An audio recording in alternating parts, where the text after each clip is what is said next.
This is a 2018 Can-Am Maverick X3 DS.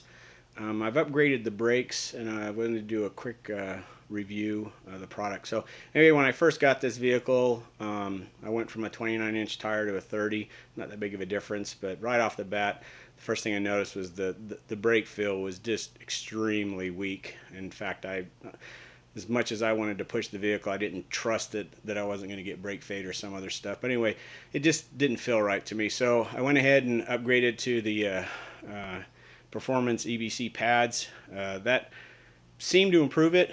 It was better, but I still didn't like it. So I looked at some options on what I could do to increase the performance of the braking. There was a couple of mods that were pretty expensive, completely changing out everything. There's one company out there called Streamline. They sell an oversized kit. I've installed it and have about 100 miles on it now, so I wanted to do a quick review of what I've learned. I had the kit for about a year before I installed it. I finally got around it, so I guess that's one benefit of the COVID. I had a little bit of time to finally install it. So overall, I was pretty impressed with the kit. It comes with a standoff bracket, well, the caliper bracket. You take the stock one off, and they have a new one that you put in its place, obviously, and it moves your caliper out a little bit.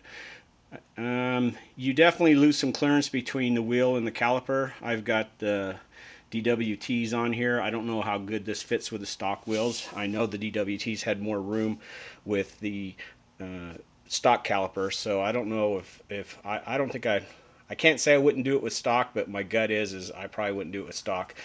15-inch wheels would definitely give you the clearance you need for rocks and stuff like that. But overall, I'm very impressed with the way it installed. It feels just like a factory install.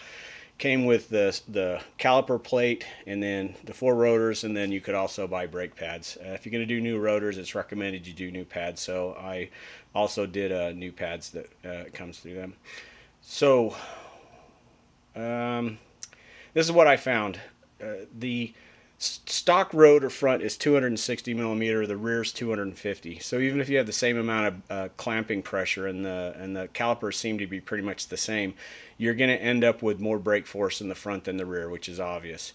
The new kit comes with a 270 millimeter front and a 270 millimeter rear. So as soon as that caught my attention. Why did it catch my attention? Because now I've significantly increased the brake power in the back. In other words, I'm going to get a rear bias increase to the back. So anyone that knows what a Scandinavian flick is, or trail braking, or a cutter brake, knows what I'm talking about. Bottom line is I was expecting this under hard braking and flicking it into a corner that the rear end would step out under braking fairly easily and set you up nice to just drift it around getting back on the gas. And that's exactly what it does.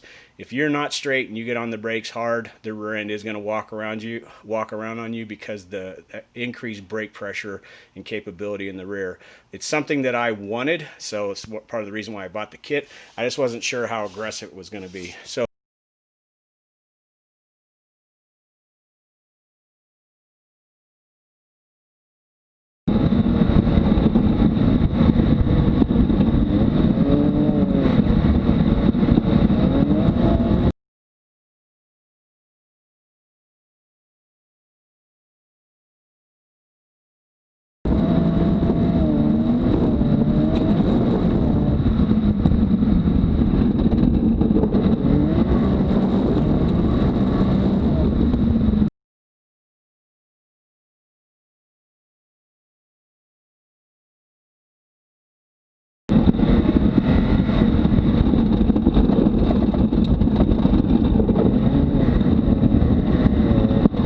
one of those people that don't understand any of the terms that I've used, I would probably just buy the front kit. I wouldn't buy the rear kit, because you are going to definitely have a handful when you brake aggressively coming into corners if you want to set it up and keep it straight.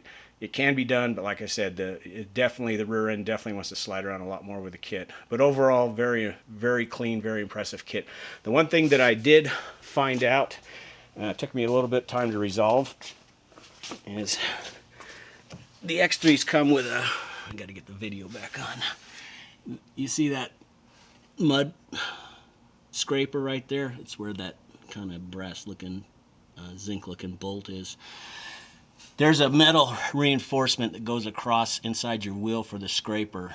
The new rotors from Streamline will not clear that. So you have one of two options. You can either modify the back plate or remove it and not have a scraper. I decided to go ahead and modify the plate. It's not that hard to do if you've got a decent burring tool that's for aluminum, not for metal, because the inside of it is, well, let me take that back. It might be metal in there, I don't remember now. But anyway, you just need a good burring tool either for steel or for aluminum to clean out the reinforcement that's inside. It's underneath the plastic. But once you do that, you're good to go. If you install it with that on there, if you even try, you might hear a ticking sound when you back up. Forward's not bad, but backing up will. And the reason why that is because of the way the rotors are tapered. So you can see right here, when you back up, this edge was catching that mud scraper. When you go forward, it just kind of rode up it slowly and then popped off, so you wouldn't hear anything. But backing up, I had this ticking sound. I thought I had given it enough clearance when I ground everything down. Apparently, I missed it by probably about 1 millimeter. So anyway, that's the review. Very impressed with the kit. The brake pedal feel is nice. The brake feedback with their pads, everything seemed really good. The one thing is like I said, the rear bias is a significant increase on getting the rear end to step out and rotate under braking, which if you're looking for that or accustomed to that or interested in having that happen, going with the 270 millimeter Streamline rear big brake kit will definitely give you that, what you're looking for. So anyway, hope this helps. If you guys have any questions, feel free to drop me a question in the comments. Have a good one, guys.